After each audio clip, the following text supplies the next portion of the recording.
마가복음 14장 1절에서 11절입니다. 마가복음 14장 1절에서 11절을 다 함께 합독하시겠습니다. 함께요. 이틀이 지나면 유월절과 무교절이라 대제사장들과 서기관들이 예수를 흉계로 잡아 죽일 방도를 구하며 이르되 밀란이 날까 하노니 명절에는 하지 말자 하더라. 예수께서 베다니 나병 환자 시몬의 집에서 식사하실 때에 한 여자가 매우 값진 향유 곧 순전한 나드 한 옥합을 가지고 와서 그 옥합을 깨뜨려 예수의 머리에 부으니 어떤 사람들이 화를 내어 서로 말하되 어찌하여 이 향유를 허비하는가? 이 향유를 300데나리온 이상에 팔아 가난한 자들에게 줄 수 있었겠도다 하며 그 여자를 책망하는지라. 예수께서 이르시되 가만두라. 너희가 어찌하여 그를 괴롭게 하느냐? 그가 내게 좋은 일을 하였느니라. 가난한 자들은 항상 너희와 함께 있으니 아무 때라도 원하는 대로 도와줄 수 있거니와 나는 너희와 항상 함께 있지 아니하리라. 그는 힘을 다하여 내 몸에 향유를 부어 내 장례를 미리 준비하였느니라. 내가 진실로 너희에게 이르노니 온 천하에 어디서든지 복음이 전파되는 곳에는 이 여자가 행한 일을 하여 그를 기억하리라 하시니라. 12 중에 하나인 가룟 유다가 예수를 넘겨주려고 대제사장들에게 가매 그들이 듣고 기뻐하여 돈을 주기로 약속하니 유다가 예수를 어떻게 넘겨줄까 하고 그 기회를 찾더라. 아멘. 하나님께서 주신 귀한 명절, 주님이 주신 은혜가 충만한 우리 모든 가족들 되기를 주님의 이름으로 축복합니다. 아멘. 종말의 때를 살아가는 우리에게 주님은 뭘 기대하실까? 주님은 나에게 바라시는 것이 뭘까를 오늘 본문의 말씀을 통해 깨달을 수 있기를 주님의 이름으로 축복합니다. 아멘. 6월절이 되기 이틀 전이라고 먼저 이야기하는데요. 6월절은 애굽에서 나올 때 행했던 절기죠. 6월절 어린 양이었던, 그러니까 대속의 죽음으로 이 땅에 오신 예수님의 십자가 죽음을 앞둔 시기를 이제 보내고 있습니다. 예수님을 어떻게 죽일까 흉계를 잡아 죽일 방도를 구했다. 이제 1절에 얘기하는데요. 흉계라고 하는 것은 미끼 이런 의미가 있거든요. 어떻게 예수님을 죽일지 그들이 음모를 꾸미고 있었다는 거죠. 그런데 6월절에는 혹시 밀란, 소요가 일어날까 생각하니까, 왜냐하면 예수님의 인기가 지금 대단하시거든요. 사람들이 예수님을 보는 그 인기가 너무 많기 때문에 이 명절을 좀 지나고 하자, 이제 그렇게 된 상황입니다. 그럴 때 예수님께서 나병 환자 시몬의 집에서 식사를 하십니다. 그럴 때 한 여자가 3절에 보면 순전한 나드 한 옥합을 가지고 예수님 머리에 깨어 부었다라고 이야기합니다. 나드 옥합, 나드라고 하는 것은 인디아산 식물 뿌리에서 채취한 고급 향유라고 합니다. 1회분이 작은 용기에 들어있는데 한 300데나리온이 넘었다라고 이야기합니다. 한 데나리온이 근로자의 하루 임금이죠. 그러면 300일, 거의 1년을 한 푼도 쓰지 않고 모아야 하는 돈이 거의 300데나리온입니다. 그런데 비단 1년만 모았을 거라 생각되지 않습니다. 왜냐하면 근로자가 생활하는데 요즘 근로자 연봉이 4,200만 원인가 그렇다 하더라고요. 그런데 1년 연봉을 어떻게 한 푼도 안 쓰고 모을 수 있습니까? 최저생계비라는 게 있지 않습니까? 그러니까 아마 몇 년은 모았을 거다 생각합니다. 어쩌면 이 여인이 좀 가난한 여인이었다면 평생을 모았다 해도 과언이 아닐 것입니다. 그러니까 어쨌든 굉장히 귀하고 이 여인으로서는 엄청난 시간을 걸려서 모은 향유예요. 그런데 오늘 본문에는 정확한 여인의 의도는 나와 있지 않습니다. 그런데 어쨌든 이 여인이 가장 귀한 것을 전혀 아깝지 않게 예수님께 부어드린 그 마음, 사랑의 마음은 오늘 본문을 통해 알 수 있는 거죠. 자, 그럴 때 4절에 보면 어떤 사람이 화를 내었다 그러면서 어찌하여 이 향유를 허비하는가 책망하는 내용이 나옵니다. 어떤 사람이라고 오늘 본문은 이야기하는데요. 요한복음에는 이제 가룟 유다라고 구체적으로 소개하고 있습니다. 가룟 유다가 볼 때는 지금 낭비하고 있는 겁니다. 가룟 유다가 아마 이렇게 했던 이유는 평소 예수님께서 가난한 자를 굉장히 귀히 여기셨던 예수님의 모습, 그리고 예수님의 그 마음을 좀 알았을 것이다 생각도 듭니다. 왜냐하면 평소 예수님께서는 이 갈릴리에서 또 병든 사람, 가난한 사람과 함께 대하셨고 그들에게 먹을 것을 주셨고, 또 예수님께서 이후에 보면 정말 징조에 대해서 말씀하실 때에 헐벗고 굶주린 사람들, 가난한 소자에게 한 것이 곧 나에게 한 것이다, 그런 말씀도 하시거든요. 그러니까 이 여인이 한 것은 너무너무 이 가난한 자들에 대해서 생각하지 못했다고 책망한 모습을 가룟 유다를 통해서 봅니다. 자, 그런데 예수님께서는 이 낭비한다는 것에 전혀 동의하지 않으세요. 오히려 6절에 보면 그가 내게 좋은 일을 했다라고 얘기하시면서 오히려 그 여인을 칭찬하는 모습이 나옵니다. 자, 그리고 왜 예수님께서 이 여인이 한 것이 좋은 일이라고 하는지 7절에 이렇게 말씀하고 계시는데요. 7절 말씀 우리 함께 봉독해 보실까요? 함께요. 가난한 자들은 항상 너희와 함께 있으니 아무 때라도 원하는 대로 도와줄 수 있거니와 나는 너희와 항상 함께 있지 아니하리라 라고 말씀하십니다. 자, 오늘 본문에는 가난한 자에게 할 것이냐, 예수님께 할 것이냐라고 하는 어떤 사람에 대한 대조의 문제로 말씀하시는 것이 아니라 시간의 문제로 예수님께서 관점을 바꾸시는 것을 봅니다. 그러니까 여기서 가난한 자를 돕는 것이 옳지 못한 일이다 라고 말씀하시는 게 아니에요. 가난한 자를 돕는 것이 의미가 없다라고 말씀하신 것도 아니고요.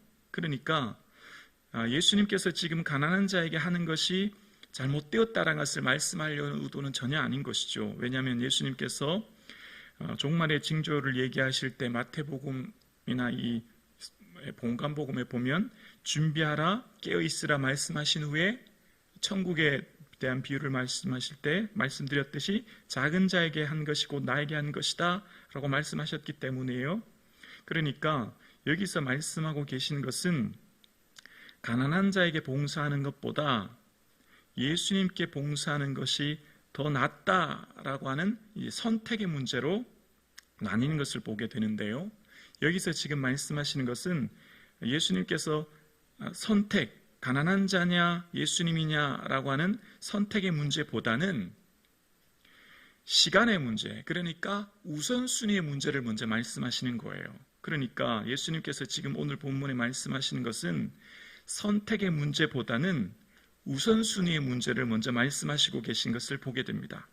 가난한 자냐 예수님이냐라고 하는 그 선택을 말씀하시는 게 아니라 누구에게 먼저 할 것인가 라고 하는 그 선택의 문제인 거예요. 그러니까 예수님의 해석을 보면 7절에 보면 가난한 자들은 이라고 하면서 가난한 자들에 대한 소개를 얘기하시죠. 그러면서 가난한 자들은 어떤 사람이라고요? 항상 너희와 함께 있다, 아무 때라도 원하는 데 도와줄 수 있다 라고 말씀하시면서 반면 예수님은 어떠냐면 7절에 보면 나는 예수님은 너희와 항상 함께 있지 않다라고 하면서 예수님은 지금 외에는 기회가 더 이상 없다는 거죠. 예수님께서는 지금이 가장 중요하고 시급한, 지금인 예수님께 헌신해야 될 그때, 그 시간이라고 하는 것을 말씀하시는 거예요. 그러니까 예수님의 해석은 우선순위의 문제를 말씀하고 계시는 것입니다. 오늘 함께 예배드리시는 저와 여러분, 이 말씀을 통해 예수님께서 지금 뭘 말씀하실까요? 가난한 자들은 항상이라고 함께 있다고 말씀하시지만 예수님은 지금 외에는 단 한 번의 기회밖에 없다고 하는 우선순위의 문제를 말씀하고 계시는 것을 보게 됩니다. 그러니까 오늘 본문을 통해 우리에게 주님은 뭘 말씀하실까요? 우리 인생에는 물질, 시간, 에너지, 어디에 먼저 쓸 것인가를 생각해야 된다는 거죠. 우리에게 주어진 것들에 항상 이 우선순위 문제가 부딪히지 않습니까? 재정의 문제, 우리에게 주어진 시간의 문제, 우리에게 주신 삶의 모든 선택에 있어서 어디에 먼저 쓸 것인가의 문제가 늘 우리에게는 굉장히 중요한 것임을 보게 됩니다. 예를 들면 교회도 그렇습니다. 교회에서 어떤 사역을 가장 먼저 해야 될 것인가? 교회에서 가장 우선적으로 해야 될 일들이 무엇인가를 생각할 때 재정을 쓸 때도 땅과 건물을 통해서 건축을 먼저 할 것인가? 무슨 선교를 먼저 할 것인가?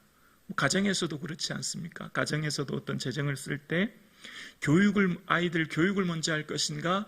믿음의 우선순위를 둘 것인가? 오히려 항상 이렇게 부딪히는 것을 봅니다. 그러니까 지금 오늘 살아가는 우리의 삶, 종말과 말세를 살아가는 우리의 삶에 항상 어디에 먼저 우리의 삶의 최우선순위를 두며 살 것인가를 생각하며 살아가라 말씀하시는 거죠.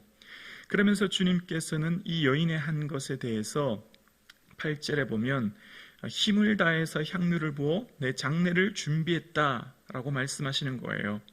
여인이 어떤 의도로 했든지 간에 예수님께서는 이 여인의 한 행동에 대해서 장례를 위한 것이다 라고 말씀하시므로 아마 여인도 자신의 행동에 대해서 깨달았을 것입니다. 오늘 예수님께서는 여인은 어떤 말이나 대화가 나오지 않아요. 여인이 예수님께 향유 부은 사건에 대해서 예수님의 말씀만 나오죠. 즉 예수님이 여인에 대한 해석을 하고 있는 것을 보게 됩니다. 믿음은 해석이죠. 믿음은 일어난 사건에 대해서 주님의 관점으로 바라보는 것입니다.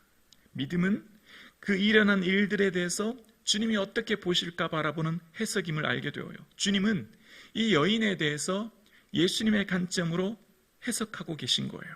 이 여인의 한 행동은 주님을 향한 장례를 위한 준비라고 말씀하시는 겁니다. 그러면서 9절 이하에 보면 어디서든지 온 천하에 다니며 복음이 전파될 때 여인이 한 것을 기억하게 하라 라고 말씀하시는 것을 보게 됩니다. 예수님께서는 이 여인의 한 행동에 대해서 주님의 장례를 준비하였고 이것은 귀히 여기는 주님의 모습을 보게 되는데요. 예수님께서는 이 땅에 메시아로 오셨죠. 메시아는 다른 말로 말하면 그리스도입니다. 그리스도는 기름을 붓다라는 의미거든요. 특별한 목적을 가지고 온 사람들은 하나님께서 직접 기름을 붓습니다. 선지자나 제사장이나 왕 같은 사람은 주님이 특별한 부름을 선택을 입었기 때문에 기름을 붓지요. 예수님께서 이 땅에 오셨을 때 아무도 기름을 붓지 않았습니다. 제사장도 왕도 어떤 사람도 예수님께 기름을 붓지 않았지만 이 여인만은 예수님을 향해 기름을 부음으로 주님의 메시아됨을 표현하는 모습을 보게 되어집니다. 예수님께서 이 여인에 대한 해석을 주님의 장례를 위한 것이다 말씀하고 계세요. 자, 그러면서 오늘 본문 이제 후반절에 10절과 11절에 보면 여인이 주님을 향한 향유 부은 사건과 대조적인 한 사건이 나옵니다. 10절 이하에 보면 가룟 유다, 12 중 하나인 가룟 유다가 예수를 넘겨주려고 대제사장에 갑니다. 그리고 11절에 보면 그들이 듣고 기뻐하여 돈을 주기로 약속하니 유다가 예수를 어떻게 넘겨줄까 하고 그 기회를 찾더라라고 이야기합니다. 자, 예수님을 판 사람이 누구입니까? 예수님을 판 사람은 로마 병사가 아닙니다. 유대인들 혹은 무리들이 아니라 바로 예수님과 가장 가까이 있던 예수님의 부름을 받은 제자인 것을 알게 됩니다. 이 예수님의 제자 가룟 유다가 예수님의 돈을 받고 팔게 됩니다. 왜 돈을 받고 팔았을까요?